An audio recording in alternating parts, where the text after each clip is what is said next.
Bonjour à tous, bienvenue à notre table ronde thématique sur l'année sino-africaine des échanges humains et culturels. 2026 sera une année très importante pour les relations sino-africaines. Lors du sommet 2024 du Forum sur la coopération sino-africaine, le FOCAC à Beijing, le président chinois Xi Jinping a annoncé que les deux parties étaient convenus de désigner 2026 comme l'année sino-africaine des échanges humains et culturels. Son lancement officiel aura lieu au début de l'année prochaine lors d'une cérémonie où seront également dévoilées des activités phares. Tout au long de l'année, la Chine et l'Afrique organiseront des échanges couvrant de divers domaines en valorisant les énergies de différents acteurs comme les jeunes, les femmes, les médias et les groupes de réflexion et en mobilisant les sources à différents niveaux, y compris celles des organisations populaires et des collectivités locales. Pour discuter de tous ces points, nous avons convié des personnalités des médias africains autour de cette table ronde. Aujourd'hui, nous avons sur notre plateau M. Sergi Kaki, journaliste de lefaso.net au Burkina Faso.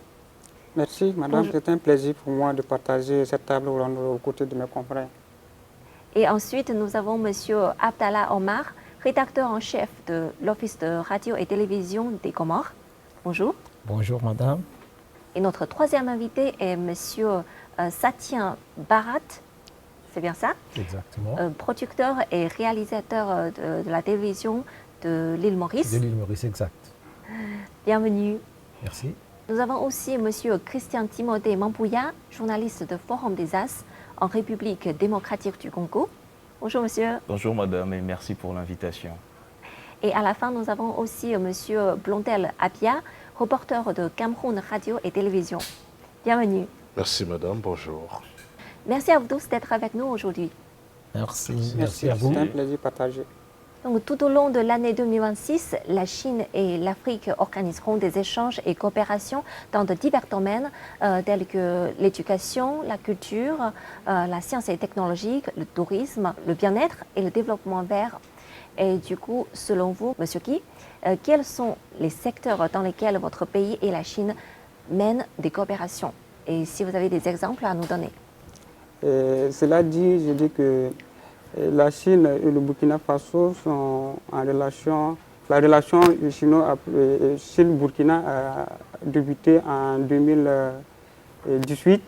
Sinon, je peux dire que la reprise des relations diplomatiques entre le Burkina Faso et la Chine a été entamée en 2018 et ça concerne plusieurs domaines tels que le commerce, la culture, l'éducation, l'agriculture, la santé et bien d'autres domaines. En termes, je retiens que la Chine est un partenaire stratégique pour le Burkina Faso parce que je me rappelle en 2024, selon les statistiques de l'Institut national de la statistique de la démographie, qui dit que en 2024, la Chine était le premier pays fournisseur de produits au Burkina Faso avec plus de 171 milliards de francs CFA de produits vendus au Burkina Faso. Voilà. Wow. Donc il faut aussi retenir que la Chine aussi exporte des produits, c'est-à-dire notamment des matières premières du Burkina Faso comme le coton et le sésame. Voilà, en termes d'échange au niveau du commerce. Et je peux aussi ajouter qu'il y a des entreprises chinoises aussi au Burkina Faso, notamment Huawei, voilà, qui est dans la téléphonie mobile. Au niveau des échanges culturels aussi, je crois que l'un des événements majeurs sur le continent, notamment le festival panafricain du cinéma et de la télévision de Ouagadougou, qu'on appelle le FESPACO, c'est ce que vous connaissez. Voilà, donc la Chine participe, je crois, même si le pays ne participe pas avec des films, mais je crois que le pays est un partenaire aussi à l'organisation de ce festival-là. Et chez nous, au Burkina, nous organisons, la Chine organise, je vais dire, le cinéma de la semaine chinoise. Voilà. La semaine de cinéma chinois. Voilà. Donc je crois que la deuxième édition s'est tenue en 2024, si je ne me trompe pas. D'ailleurs, voilà. Donc je crois que tous ces éléments-là participent à la consolidation et à l'amélioration de la relation entre les deux pays. Et la Chine, pour le dire, nous, au Burkina Faso, nous sommes confrontés à une crise sécuritaire qui a aussi engendré une crise humanitaire. en termes d'appui aussi humanitaire. Et je crois que la Chine aussi donne des vivres, a déjà donné, je crois que la dernière en date, il n'y a pas 3 mois de cela, la Chine a offert plus de 1600 sacs de riz, voilà, aux personnes déplacées internes qu'on appelle chez nous les PDI. Voilà en quoi je peux peut-être essayer de situer un peu la relation Chine et Burkina. Merci pour le partage. Et Monsieur Omar, et chez vous? Tout le monde sait que la Chine est le premier pays à reconnaître notre indépendance en 1975. Et depuis, nous avons de bonnes relations. D'ailleurs, les grandes infrastructures qui sont aux Comores, c'est grâce à la Chine. Exemple, la construction de l'Office et de radio et télévision des Comores ORTC, là où je travaille, ça a été construit par la République populaire de Chine. Wow. Le Palais du Peuple, le stade Omnisport de Maluzine, il y a l'hôpital de l'amitié sino-comorienne, pour ne citer que cela. C'est-à-dire que les grandes infrastructures qui existent chez nous, c'est grâce à la Chine. Et tout cela, c'est à partir des bonnes relations qui existent entre la Chine et l'Union des Comores. D'ailleurs, le 6 juillet dernier, nous avons fêté le 50aire de notre indépendance et la Chine était là. On a même préparé un documentaire sur les relations entre la Chine et l'Union des Comores. Maintenant, les grands chantiers qui sont chez nous là-bas, il n'y a que des entreprises chinoises. Oui, il y a la construction de la route Bahani jusqu'à la région de Mbankou.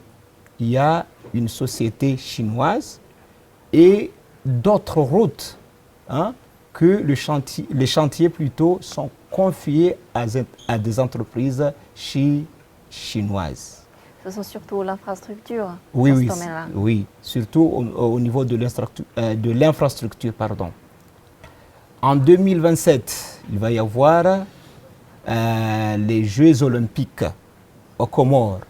Donc c'est la Chine qui construit le gymnase et la piscine olympique. Donc c'est un chantier qui est déjà en cours chez nous là-bas. Chaque année, la Chine octroie des bourses à des jeunes étudiants comoriens. Maintenant, il y a beaucoup de médecins, beaucoup d'ingénieurs comoriens qui ont fait leur formation ici en Chine. Sur la médecine traditionnelle chinoise? Non, c'est la médecine en général. Ah, okay. Voilà. Donc, je crois que la relation entre la Chine et les Comores, c'est une relation qui permet surtout les Comores à aller de l'avant. Super. Et pour l'île Maurice, on a une relation très spéciale avec la Chine parce que les premiers Chinois sont arrivés chez nous en 1840. 1840? En 1840. Wow. Alors du coup, on a une communauté chinoise qui représente à peu près, dans le temps, 10 à 15% de la population, mais ça s'est tout doucement diminué. Aujourd'hui, on a à peu près 7 ou 8% de la population qui sont chinois. On a Chinatown, qui est l'un des plus anciens dans l'hémisphère sud, Wow. de par l'arrivée des Chinois de cette époque-là. Et la culture chinoise, on a grandi avec. On connaît toutes les fêtes chinoises, on célèbre ensemble toutes les fêtes. D'accord? La fête du printemps est un jour férié chez nous, à l'île Maurice. C'est une fête nationale. C'est une fête fériée, fête nationale? C'est une fête nationale chez nous. Alors, pour revenir à l'île Maurice et la Chine, on a établi des relations diplomatiques avec la Chine depuis 1972. Et nos premiers ministres qui se sont succédés ont tous visité la Chine. Et il y a même votre président Xi Jinping qui a visité l'île Maurice. Ça montre la relation privilégiée qui existe entre l'île Maurice et la Chine. Mais il n'y a pas que la relation humaine, il y a aussi beaucoup d'échanges. Et quand je dis échange, c'est que la Chine a beaucoup contribué à faire grandir l'île Maurice. Aujourd'hui, l'île Maurice est considérée comme étant une économie très florissante, une économie très solide. Au niveau africain, on est toujours classé parmi les 3-4 meilleures économies. On est considéré comme un pays très, je ne dirais pas très riche, mais riche au niveau de l'Afrique. Et la Chine a beaucoup contribué à ça. Comme Omar a dit, dans les infrastructures, dans l'éducation, dans tous les domaines de la recherche, un peu partout, elle nous a aidés. Et même, Omar, je le corrige, ce n'est pas les Jeux Olympiques, c'est les Jeux des îles. Les Jeux des îles, c'est un jeu qui regroupe toutes les îles de l'océan Indien. Et même quand nous, on a fait les Jeux 3 fois chez nous, c'est toujours la Chine qui nous a aidés à construire les infrastructures, les stades, les piscines, les différents centres sportifs et beaucoup d'échanges entre les athlètes, les entraîneurs. Très souvent, nos entraîneurs de badminton, de tennis de table sont des Chinois qui viennent chez nous, qui restent chez nous. Et voilà, c'est un pays qui a toujours été privilégié au niveau des rapports. Et j'espère que ça va continuer pour encore très longtemps. Merci, M. Parat. On sait tous que l'île Maurice est très connue pour ses beaux paysages. Exactement, au niveau du tourisme. Et les gens chaleureux. Merci, merci. Et vous, M. Mambouya? La Chine et la RDC ont signé depuis cette année, 2025, ils ont signé des accords commerciaux.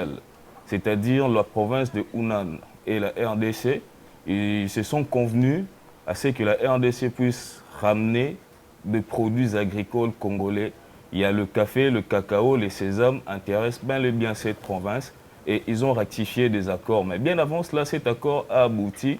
C'était en 2024, il y a eu d'abord l'accord cadre de Beijing et cet accord-là a ramené, s'est matérialisé par cet accord signé en juin 2025 entre notre ministre du Commerce extérieur et le représentant de la province de Hunan.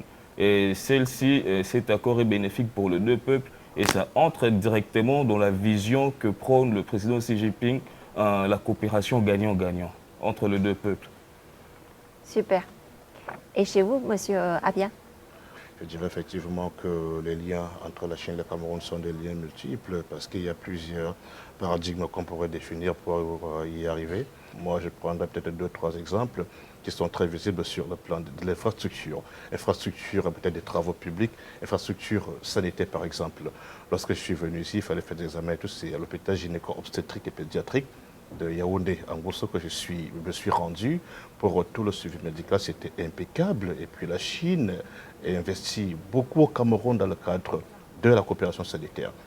Au niveau du sport, par exemple, il y a le gigantesque palais polyvalent des sports au Carrefour Ouada, Yaoundé, qui est une référence non seulement au Cameroun, mais même dans la sous-région Afrique centrale pour abriter des événements grandeur nature. Il y a des barrages et autres entreprises Sinetro qui sont implantées ça et là. Donc moi je pense que c'est une coopération qui est visible. Je n'oublierai pas l'éducation d'enseignement supérieur avec l'Institut Confucius qui s'est implanté, je dirais, un peu partout sur le continent africain pour promouvoir la langue chinoise, parce que vous le savez très bien, le peuple existe et s'est fait connaître parce qu'il a une culture.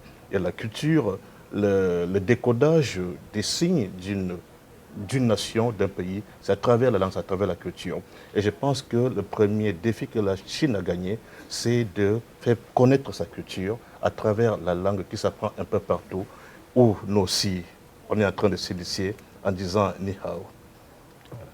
Ce sont surtout dans les secteurs de l'infrastructure et aussi de l'éducation? Oui, il y a plusieurs secteurs, mais comme je dis, je vois beaucoup plus le secteur de l'éducation, de la santé, des travaux publics. Parce qu'à ce niveau-là, la Chine investit énormément auprès du gouvernement chinois. Et si vous parlez de la diplomatie, je crois qu'ici en Chine, vous êtes sans l'ignorer, c'est un Camerounais, son Excellence Martin Pana, l'ambassadeur de la République du Cameroun, la République populaire de Chine, qui est le doyen du corps diplomatique. c'est une fierté d'être Camerounais, de se retrouver ici dans ce pays qui est très hospitalier, qui est très accueillant, qui a un sens profond, disons, de l'humanitaire, de l'humanisme. Et je pense que c'est une coopération qui va davantage être fructueuse pour les jeunes générations, la jeune génération à laquelle vous et moi appartenons. Oui, en fait, j'ai croisé un groupe de jeunes Africains ce mois-ci et l'année dernière, juste pour faire des échanges en Chine.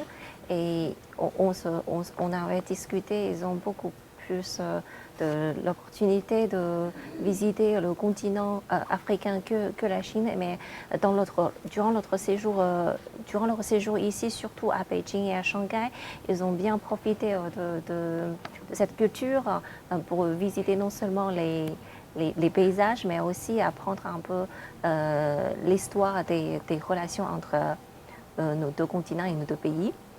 Et un peu comme l'île Maurice qui a beaucoup plus des échanges dans les cultures. Au fait, on est une île qui a eu un peuplement.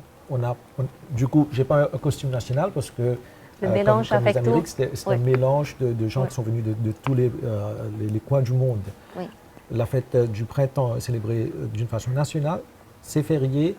Partout, le Chinatown est décoré, même toute l'île Maurice, les centres commerciaux seront décorés en rouge, les gens vont s'habiller en rouge, on va partager les petits fung pao, les petites enveloppes rouges, on va manger, nous on appelle ça gâteau la cire, le gaozin, enfin je ne me rappelle pas du nom chinois, mais c'est un gâteau qui est fait avec du riz et avec... C'est pas la ravioli? Non. C'est rond comme ça, très dur. Il faut le découper en tout petits morceaux. Et c'est fait pour la fête du printemps. Et tous les amis chinois vont venir nous partager ça. Tout comme nous, moi je suis d'origine indienne, hindoue. Alors quand moi j'ai une fête, j'irai voir mes amis chinois pour leur partager ce que moi je prépare. Et on vit d'une façon très, très harmonieuse comme ça. Merci à vous tous pour les partages et pour les réponses. Les échanges humains et culturels entre la Chine et l'Afrique sont vraiment très riches et variés. Alors, selon vous, Monsieur Mambouya, quelle importance aura l'année sino-africaine des échanges humains et culturels? Surtout, est-ce qu'elle renforcera les mécanismes de coopération existants, comme l'initiative L'Instant du Route et le FOCAC? Exactement, cette initiative va renforcer déjà les mécanismes qu'elle trouve sur place, qui datent déjà de plusieurs années. Et ces mécanismes-là ont apporté beaucoup de choses, notamment dans la relation entre les États africains et la Chine. Par exemple, le FOCAC. Et ce mécanisme-là, le nouveau mécanisme vient d'appuyer, d'ajouter une valeur de plus. Je prendrai par exemple, dans ce nouveau mécanisme, on parle de femmes, on parle de médias et de la jeunesse. Justement, dans les livres du président Xi Jinping, La gouvernance chinoise, tome 4, dans la page 565, il insiste de transmettre la coopération sino-congolaise, plutôt sino-africaine, des générations en génération. Et à y voir cette initiative-là qui vient tout justement de naître, c'est comme si ça donnait encore un peu plus de poids à ces deux mécanismes. Par exemple, nous avons le festival de la jeunesse Chine-Afrique. Et justement, ce mécanisme-là, ça va encore renforcer le lien et que le peuple chinois et le peuple africain vont se découvrir encore et ça va nous donner un peu plus une autre image, ça va construire nos relations et voilà un peu ce que je peux dire sur ces points-là. Super. Et Monsieur Barat, qu'est-ce que vous en pensez? Je pense qu'on a déjà une base très solide. La coopération sino-africaine, elle est déjà très solide. Ce n'est pas quelque chose qui commence maintenant, qui est fragile et qu'on doit consolider. C'est quelque chose de déjà très solide. Moi, je pense qu'il faut juste construire dessus, renforcer.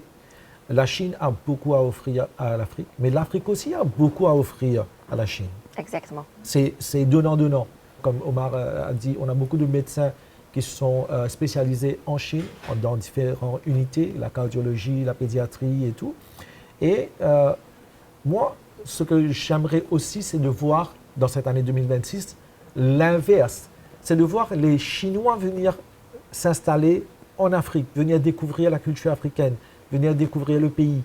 Ce n'est pas forcément que les Africains qui viennent en Chine. J'aimerais que ce soit beaucoup plus l'inverse. L'échange doit se faire entre les deux sens. D'accord?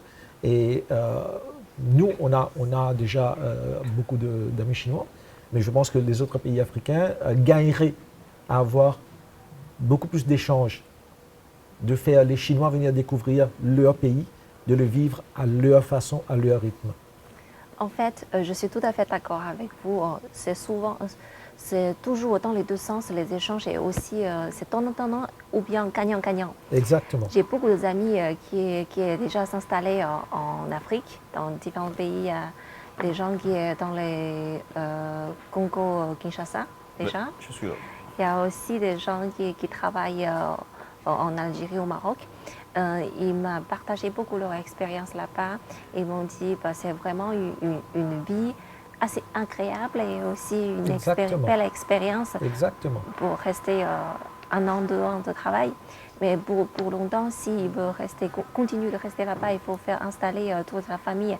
Du coup, ça prend un peu de risque pour le moment, surtout pour les parents, les parents de notre génération qui est septuagénaire déjà. C'est un peu difficile. Ça pose toujours problème de laisser ses racines derrière. Mais il faut aussi dire que l'Afrique n'est plus l'Afrique qui était là avant. L'Afrique des années 70-80 était l'Afrique où il y avait plein de maladies. Il y avait le paludisme, il y avait le choléra, il y avait le malaria, il y avait tout plein de problèmes. Mais aujourd'hui, c'est derrière nous. Aujourd'hui, l'Afrique, elle est très safe, très sécurisée. D'accord? Très peu de risques que vous venez ici et que vous n'aimez pas. On offre tous les bonnes choses maintenant. Super. Alors moi, je vais vous demander, faites de sorte que beaucoup de Chinois viennent en Afrique, d'accord? Super. Et ce sera aussi bien pour l'économie. Quand il y a des gens qui voyagent, c'est l'économie d'un pays qui devient encore plus florissant. Super. Ma prochaine destination, c'est l'île Maurice. Avec plaisir. On va vous accueillir avec plaisir. Merci. Et Monsieur Abia, Oui. vous avez des idées sur ce mécanisme existant déjà avec cette nouvelle mécanisme de l'année sino-africaine des échanges humains et culturels? Bien sûr, c'est une année qui tombe à pic. C'est une célébration qui tombe à pic, qui arrive à point nommé. Pourquoi on a relevé quelques points essentiels où la coopération se matérialise, la construction des infrastructures, etc. Je crois que cette coopération entre l'État chinois et les États africains pourra davantage se renforcer en permettant aussi aux autres, comme mon cher grand frère Satien l'a souligné tout à l'heure, que les États africains puissent s'inspirer de ce modèle. Donc si aujourd'hui la Chine, avec ses multiples ressources, on était dans le Qinghai la semaine dernière, mais c'est formidable de voir comment, à partir des montagnes, les Chinois ont fait preuve d'ingéniosité en éliminant quelques montagnes pour créer des lacs, des sources d'eau, qui sont aujourd'hui, on va croire naturelles, peut-être artificielles, mais qui permettent aux populations de se ravitailler en eau, en énergie et autres. C'est grâce aux ressources qu'on a trouvées sur place. Et je pense donc qu'il faut une réorientation des paradigmes scientifiques qui permettra cette orientation-là de voir comment réorienter, redéfinir peut-être les curricula des ingénieurs étudiants. Parce que c'est un paradoxe que l'Afrique aujourd'hui soit riche en ressources, mais qu'elle soit pauvre sur le plan du développement et de la croissance. Et il est donc question que l'on puisse travailler, que les ingénieurs soient des ingénieurs qui ne vont plus s'asseoir dans des bureaux, signer seulement des documents, non, mais des ingénieurs qui sont des hommes de terrain, qui permettront de créer la richesse fabriquée à partir de la richesse existante. Pour être gagnant de cette coopération, mes frères africains, ou bien vous l'avez aussi mentionné, il faudrait qu'ils viennent davantage en Afrique. On ne peut connaître l'autre qu'en côtoyant l'autre, qu'en abordant l'autre, qu'en vivant avec l'autre et en vivant ce que l'autre vit. Ça veut dire que c'est bien l'histoire, la géographie, l'intelligence artificielle, pour voir à quoi l'Afrique pourra ressembler. Mais on ne peut pas véritablement parler de l'Afrique si on ne vit pas en Afrique. Il faudrait aussi que nous travaillions, on emprunte des motos sur les routes non bitumées, 200, 300, 400 km en saison pluvieuse pour aller travailler. Il faudrait aussi que, pour connaître la souffrance peut-être des pays en zone reculée, que les chercheurs chinois aussi arrivent là, qui s'empruntent la moto, qui marchent des centaines de kilomètres, et puis pour sentir la souffrance et voir comment mieux inventer ou bien appliquer les théories scientifiques. Merci pour le partage. Si je peux peut-être réagir aussi par rapport à la question. Oui, oui, allez-y, allez-y. Et mon confrère de l'île Maurice a dit que l'Afrique a beaucoup à offrir à la Chine, comme la Chine aussi a beaucoup à offrir à l'Afrique. Et ce qui me marque ici un peu dans la politique chinoise, c'est que il y a ce que je crois que le président Xi Jinping l'a rappelé une fois, le respect de l'égalité souveraine. Voilà. Le partenariat gagnant-gagnant, ça se trouve dans le respect de l'égalité souveraine. Qu'est-ce que cela veut dire, par exemple? Tout partenaire, si vous voulez collaborer avec le Burkina Faso, il faut respecter la souveraineté du Burkina Faso. Et je crois que c'est le même discours que Pékin tient. Hein. Voilà, donc Xi Jinping parle du respect de la souveraineté des pays. La Chine n'est pas dans une logique de domination, n'est pas dans une logique de dominer un État pour peut-être prendre ce qu'il a besoin. C'est ce qu'elle a besoin, on va dire. Donc, moi j'apprécie un peu cette approche de partenariat gagnant-gagnant, de partir ensemble de telle sorte que tout le monde puisse au moins se gagner dans la coopération. Et c'est à saluer vraiment. Tout à fait, vous avez raison. Merci. Et moi, Monsieur Omar? J'aimerais un peu revenir sur un point très important que mon frère Satya a évoqué. C'est au niveau de la culture. Ça, c'est très important. Il faut qu'il y ait ce qu'on appelle le métissage culturel. Parce que les relations entre la Chine et l'Afrique existent. Maintenant, il faut trouver les moyens, les stratégies de les pérenniser. Hein? On ne doit pas regarder seulement le présent, on doit aussi regarder l'avenir. Et tout ça, c'est à travers la jeunesse. Beaucoup de Comoriens ou bien beaucoup d'Africains parlent la langue chinoise. Maintenant, il faut que des Chinois aussi parlent. Hein? La langue, par exemple, comorienne ou bien la langue des Africains. Parce que s'il y a ce métissage culturel, et pour les Africains et pour les Chinois, je crois que ça va permettre à la Chine et l'Afrique d'aller de l'avant et aussi renforcer cette relation qui existe depuis. Et ça, c'est très important. Oui. Merci beaucoup pour votre réponse et vos partages. Et l'année sino-africaine des échanges humains et culturels revêt une importance significative. Alors, en tant que professionnel des médias, selon vous, Monsieur Abia, comment les médias chinois et africains devraient-ils coopérer pour la promouvoir et encourager davantage de Chinois et d'Africains de participer aux activités d'échange? Merci. En quelques secondes, je dirais que, en ce qui concerne les médias, il faut déjà savoir que les médias savent quel est leur rôle, quelles sont les fonctions qu'ils remplissent, comment est-ce qu'ils doivent promouvoir les activités de leurs citoyens, aussi bien en interne qu'à l'extérieur. Il faudrait que les entreprises de presse écrite, de presse cybernétique, de radio, de télévision puissent connaître quelles sont les activités de leurs citoyens dans les divers domaines, quelles sont les activités possibles ou effectives dans le cadre de la coopération entre leurs États et l'État chinois. Et à partir de là, ils vont concevoir des programmes, que ce soit des programmes d'information, des programmes d'animation, ainsi de suite. Et voilà comment est-ce qu'on va donc promouvoir ces échanges fructueux et qui permettent aussi aux jeunes Africains et pourquoi pas aux jeunes Chinois d'envisager un avenir meilleur. Voilà. Et M. Barat? Alors moi, je pense que voir, c'est croire. Je dis toujours. De votre point de vue de réalisateur et alors, producteur. moi je crois tout le temps que il faut croire il faut croire en ce qu'on a vu, d'accord? Je suis fait avant adepte de croire. Voir, c'est croire. Nous avons grandi peut-être un peu avec l'image de la Chine à travers les médias européens, qui n'étaient pas toujours flatteurs envers la Chine. Beaucoup de médias européens, américains, ont toujours voulu garder la Chine ou alors faire voir que la Chine n'est pas le beau pays que nous, on a connu là maintenant depuis un mois. c'est un échange qui a permis ça. Et peut-être que pour promouvoir l'année 2026 au niveau des médias, c'est aussi promouvoir des échanges. Faites venir plus de gens de médias pour valoriser la Chine dans leurs propres pays respectifs. Et aussi, nous vous invitons, envoyez des gens de chez vous, les médias, dans chaque différent pays africain. Venez, faites vos documentaires, vos films chez nous, envoyez des bulletins d'infos et faites la Chine connaître ce que offre l'Afrique.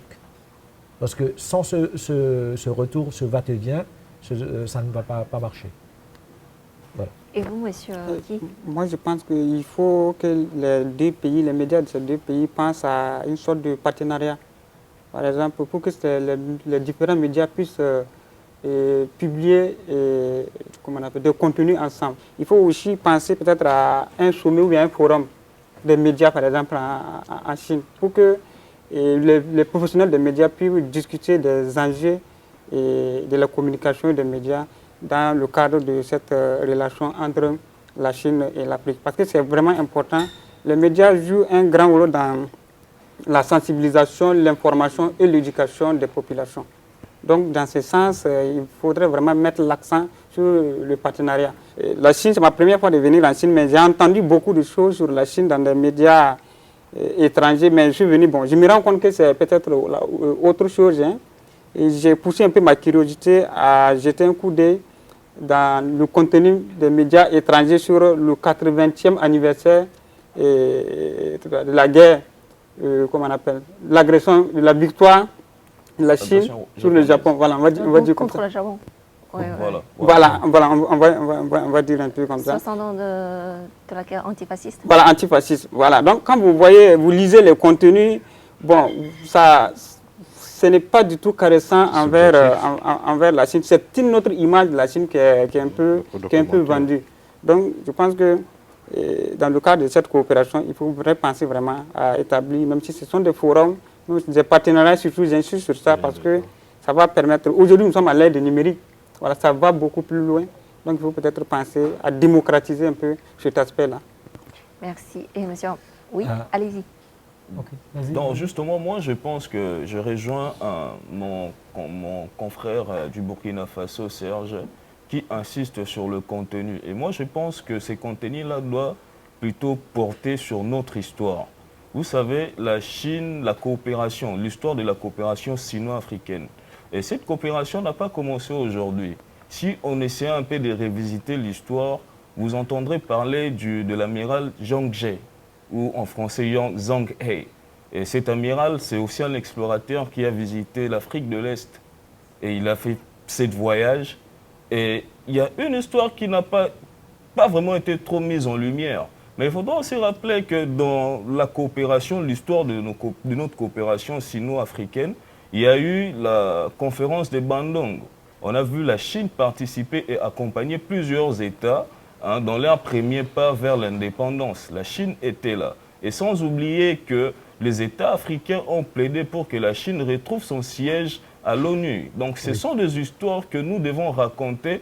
Pourquoi nous devons le raconter? Parce que la jeunesse doit s'approprier de cette histoire. S'ils comprennent d'où nous venons, ils sauront d'où nous allons et l'importance de notre coopération. Nous ne serons pas là et la jeunesse africaine et chinoise parleront. Et s'ils, en tant que médias, nous devons plutôt promouvoir le contenu, parler de notre histoire, l'origine de cette coopération. Ça va nous permettre encore de tisser nos liens très forts.